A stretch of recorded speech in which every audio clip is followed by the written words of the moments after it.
आज मी एका गडबडीत आहे कारण माझा आज वाढदिवस आहे. मी कामावरून आज थोडं लवकरच आलो. रोज ती मला CSTवर मला भेटते ना आणि मग आम्ही तेथून मुंबईच्या एका समुद्रकिनाऱ्यावर जाऊन निवांत गप्पा मारत बसतो. ती एक अकाउंटंट असल्याकारणाने तिची शिफ्ट सकाळी 10 ते 7:30 अशी असते आणि मी मेकॅनिकल इंजिनियर असल्याने मीही याच वेळेत रिकामा असतो. आम्ही कॉलेजमध्ये एकत्र होतो तेव्हापासून आमची मैत्री होती. संध्याकाळचे 7 वाजत आलेत.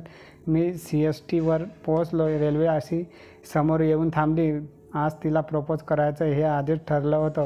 मी रेल्वेतून उतरताना मी तिला पाहिलं. आज तिला पाहताच जीव खालवर होत होता. भीतीने तिने माझ्यासाठी एक फुलांचा गुच्छ आणला होता. ती माझ्याकडे आली आणि मला तो गुच्छ देत म्हणाली, many many happy return of the day Mahadev. मी तिला म्हणालो, थँक.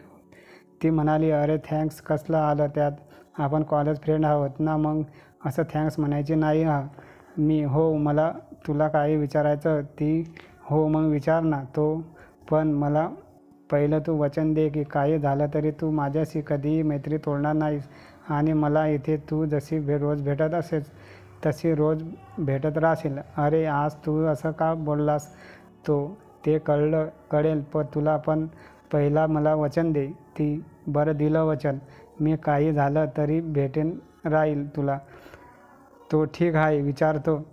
हा गुच्छ तुझ्या हातात धर. मी गुच्छ तिच्या हातात दिला आणि मी तिच्यासाठी आणलेला एक गुलाब बाहेर काढला आणि तो दोन्ही हातात धरून मी पुढे केला आणि म्हणालो, तू मला कॉलेजमध्ये असल्यापासूनच आवडायचीस, पण तेव्हा भीतीपोटी नाही सांगू शकलो, पण आता सांगतोय. माझं तुझ्यावर खूप प्रेम आहे. काय तू माझं प्रेम स्वीकारशील. त्यानंतर एक अलगद हात माझ्या खांद्यावर येऊन पडला. अरे महादेव, हे फूल घेऊन तू इथं काय करतोस. माझा 3rd इयरमधला एक क्लासमेट सतीश तिथे आला होता. कदाचित तो खूप वेळ आमच्याकडे बघत असावा. अरे मी इथे हिला. मी जिकडे बघत होतो तिथे कोणीही नव्हतं. अरे इथेच होती ती, कुठे गेली माहीत नाही रे. तो म्हणाला, ओके ठीक, शांत हो, बस इथे. मी, का.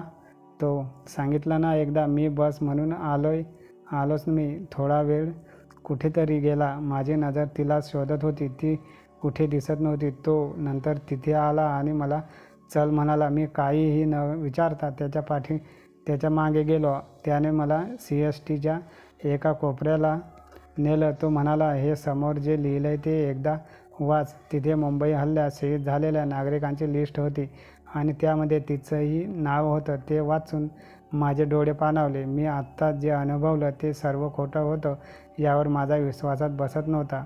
मी त्यांच्या खांद्यावर डोकं ठेवून रडू लागलो. त्याने मला सावरलं आणि तो बोलू लागला, मी एक स्पायस्कार्टिक आहे महादेव आणि मगाशी तुझे ते एकटेच असे हातवारे करणं बघून मला तू मनोरोगी असल्याचा संशय आला. म्हणूनच तर तुला मी इथे बसवून इथल्या काही अधिकाऱ्याकडे तुझी चौकशी केली. त्यांनी मला सांगितलं की तो वेडा आहे आणि रोज इथे येत असतो. त्या बाजूच्या एका विक्रेत्या आजीकडे मी चौकशी केली तेव्हा तिने मला सांगितलं की 3 वर्षापूर्वी तू जेव्हा त्या मुलीला फूल देत होतोस तेव्हा अचानक एका मोठा आवाज होऊन एक बंदुकीची गोळी त्या फुलाला चाटून भिंतीत घुसली. त्यातून रक्ताच्या एका थेंबाचा ओघळ येत होता.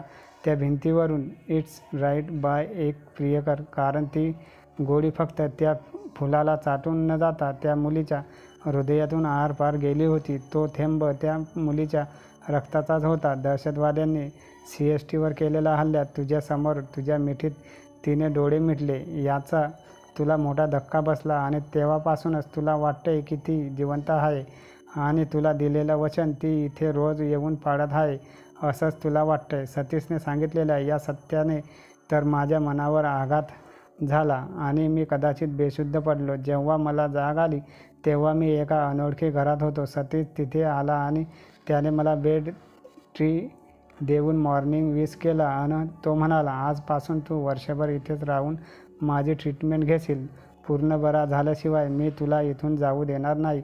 मित्रा, मी होकारार्थी मान हलवली, कारण मला त्यानं सांगितलं की मी मानसिक रोगी आहे आणि तो मला या रोगातून बरं करू शकतो. आज 1 वर्षानंतर मी त्याच प्लॅटफॉर्मवर उभा आहे, तेच गुलाबाचं फूल घेऊन. नाही, तसं काही नाही. मी पूर्ण बरा झालोय. नाही, मला माहिती आहे ती आज येणार नाही. आज तिचा स्मृतिदिन आहे. हे फूल तर तिला श्रद्धांजली वाहण्यासाठी आणलंय, एक आठवण 18 म्हणून. तर मित्रांनो, तुम्हाला ही कथा कशी वाटली? चांगली वाटली असं आपल्या मित्रांना शेअर करा आणि माझ्या चॅनलला सबस्क्राईब करा. धन्यवाद.